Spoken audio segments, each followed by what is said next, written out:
صديقي الشطرنجي، سلام عليكم. حلقة النهاردة هنتكلم عن حاجة خطيرة جدا في الشطرنج، حاجة لو أتقنتها هتبقى لعيب صايع، لعيب عظمة ناشفة قوي. هنتكلم عن الكومبينيشن أو التكتيك المعقد. مع شارفوكس مفيش مستحيل.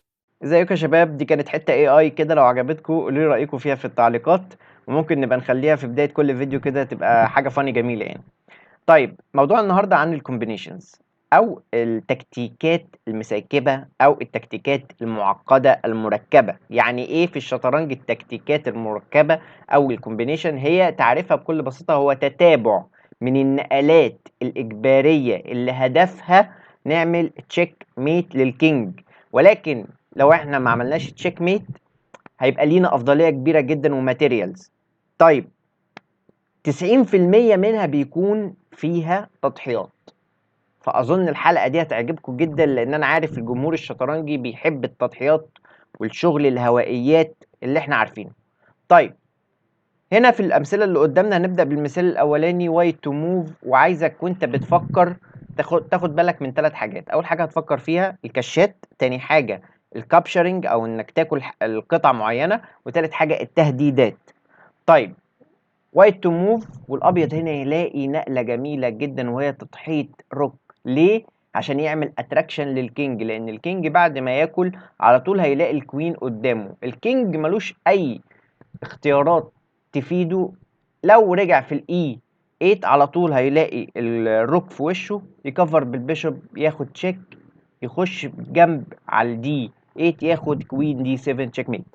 طيب، لو الكينج راح في الجي 7، في الجي 7 على طول الكوين هيروح ياخد البون، وبيسأل الكينج انت هتروح فين؟ ما عندكش اي مربعات حلوة.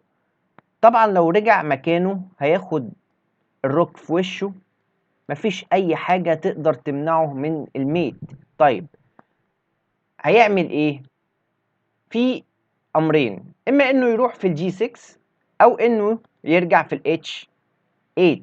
لو رجع في الاتش 8 انت بكل بساطة هتديله تشيك من الاتش 3 بالكوين، تجبره انه يطلع بالكينج، وبعد كده تروح على الاتش 6، ودي اللي احنا عايزينها.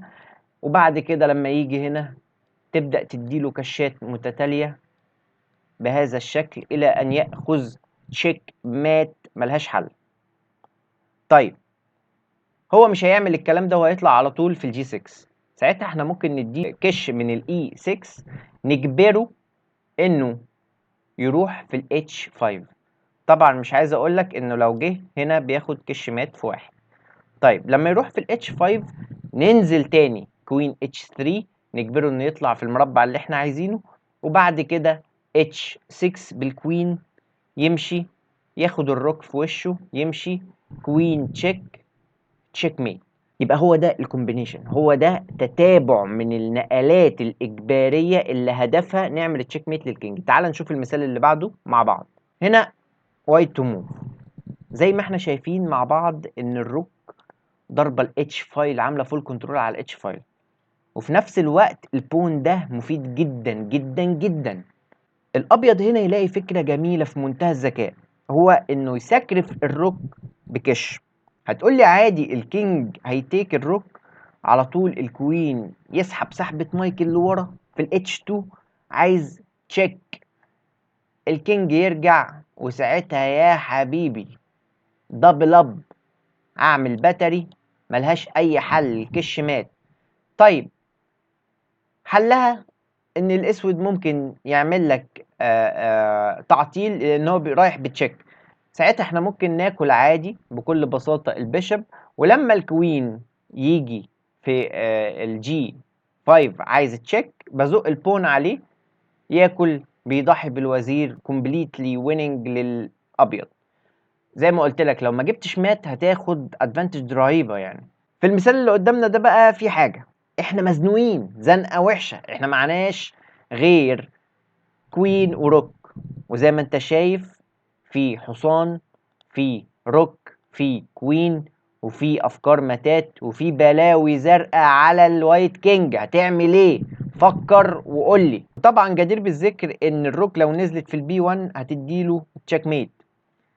طيب هنعمل ايه؟ الابيض هنا يلاقي فكره في منتهى الذكاء، وهو انه يضحي بالروك، روك كامله في الاي 8. طيب وبعدين انا يعني هياكل، ماذا بعد؟ خد كمان كوين بتشيك على فكره. طيب لاحظ ان الهيرو في الموضوع هو البون اللي سدد لك المربعات دي على الكينج. طيب الروك لازم تاكل، والا لو ما اكلش ودخل مثلا في الاتش 8 على طول انا هنقض على الروك بتشيك ميت. طيب يبقى الروك لازم تاكل. ايه ده؟ الابيض ما عندوش اي حركه، ستيل ميت. يبقى انت بالتكتيك او بالكومبينيشنز عرفت تجيب ستيل ميت باعجوبه، اعجاز. طبعا دي احد فوائد الكومبينيشن زي ما قلنا مع بعض. ونخش على المثال اللي بعده، وهنا بلاك تو موف. وقف الفيديو بقى وانت عرفت كومبينيشن يعني تتابع من النقلات الاجباريه او سلسله من النقلات الاجباريه هدفها ان احنا نعمل تشيك ميت للكينج. فكر في الكشات الاول، ما لقيتش حاجه مفيده بالكشات يبقى تفكر في الكابشرنج او الاكلات. ما لقيتش حاجه مفيده تروح على طول، انا بوضح لك تروح على طول على التهديدات. تمام. طيب هنا بلاك تو موف، بلاك تو موف، وعايزك تجيب النقله الخطيره. ايه هي النقله؟ هي برافو عليك، روك سي 2. انا قلت برافو عليك وانا عارف انك ما جبتهاش، بس برافو عليك anyway. طيب روك سي 2 عايزه ايه؟ روك سي 2 بكل بساطه انا بعمل حاجه اسمها ديفليكشن للكوين، يعني بمنعه من حمايه مربعات او من حمايه قطع. طيب الكوين لو خد الروك على طول بنقض على النايت بتشيك، يمشي بروح H3 بالبيشوب، ملهاش أي معنى، ملهاش أي حل، ملهاش أي رادع. الأبيض يلاقي فكرة أخيرة، وهو إنه يضحي بالنايت في سبيل إيه؟ على أمل إن أنا مش هاخد بالي وآكل النايت بالبون. ولكن هنا أنا عندي نقلة جميلة جدا، أنا هرجع آكل النايت بالنايت نفسه. ليه؟ لأن الأبيض لو أنت كنت كلت بالبون قالك أنا ممكن آجي بالكوين في الإي 4 عامل اكس راي بروتكشن للجي 2، يعني باصص على مربع الجي 2. طيب يبقى انا اكل على طول بالنايت وما عندوش اي رادع لهذه المات اللذيذه الجميله. ندخل على اخر مثال معانا وهو بلاك تو موف. وزي ما قلت لك هنفكر الاول في الكاشات. احنا عايزين نعمل كومبينيشن. كومبينيشن يعني تتابع من النقلات الاجباريه، حط مليون خط تحت الاجباريه، فورسنج موفز. طيب روك تيكس بكل بساطه هي النقله الوحيده اللي انا شايفها هتفجر الموقف وهتدخل الكوين في اللعب. كينج تيكس على طول الكوين يروح بتشيك، تشيك الاول. ليه؟ عشان اجبره ان يرجع تاني في البي فايل وبعد كده بياخد تشيك. طيب وبعدين بكل بساطه تشيك، تشيك ميت. طيب لو ما كانش كل، يعني هو لو ما كانش كل وراح مثلا كده ممنوع لان الروك واقفه ضربه الفايل. طب لو راح كده بياخد برضو تشيك ميت بكل بساطه. يبقى اذا الكومبينيشن عرفنا معناها، وجبت لكم امثله خفيفه كده. هي مش خفيفه، هي تقيله جدا بصراحه ومحتاجه تفكير، ولان الفكره انك بتفكر هوريزونتال. يعني ايه؟ يعني بتفكر في كذا فاريشن بعد التضحيه. لو حصل كذا برد بكذا، لو حصل كذا برد بكذا. فالنقلات لما بتفكر فيها في كذا تفريع بتحتاج جهد كبير على العقل، ودي فايدة انك تتدرب صح. يبقى كده عندك استفادة شطرنجية صح.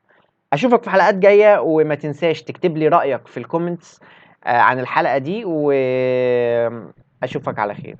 السلام عليكم.